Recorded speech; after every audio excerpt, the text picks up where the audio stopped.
Il était une fois, dans un petit village bordé de champs de fleurs qui dansaient sous le vent, un petit garçon nommé Léo. Léo était un garçon timide, aux yeux brillants comme les étoiles les nuits sans lune, mais qui préférait l'ombre à la lumière. Il aimait écouter les histoires de sa grand-mère sur les étoiles et les mystères qu'elles cachent.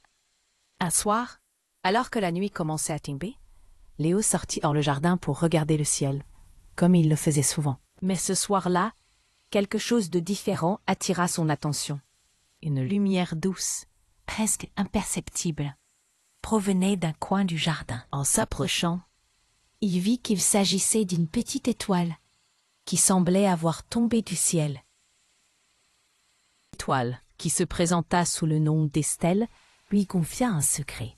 Chaque nuit, les étoiles tissaient des rêves pour les humains.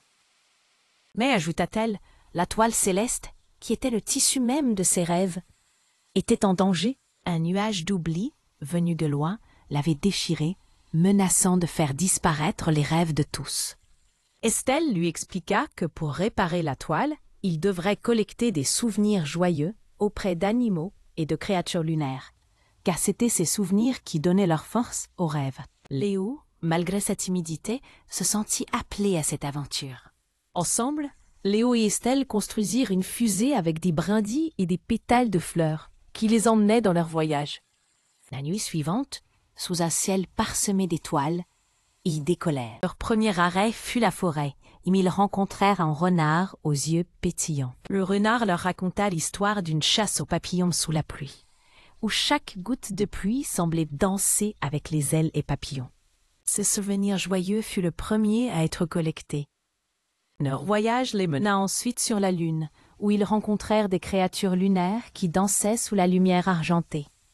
Ces créatures leur apprirent la danse de la Lune, où chaque pas laissait une trace de lumière sur le sol.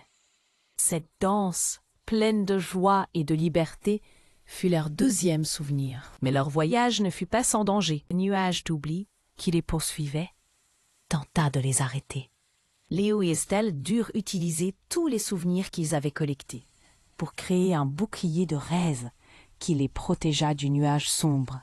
Finalement, après avoir collecté assez de souvenirs pour réparer la toile céleste, ils arrivèrent au pied d'une grande montagne céleste.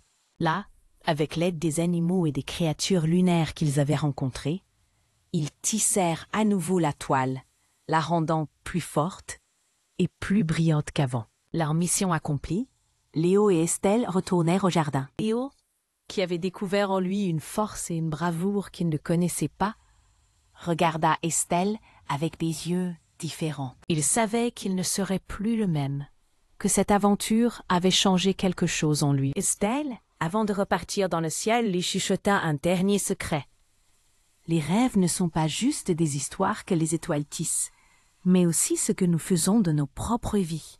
Et ainsi, Léo comprit que la véritable de leur aventure était que chacun de nous a le pouvoir de tisser ses propres rêves.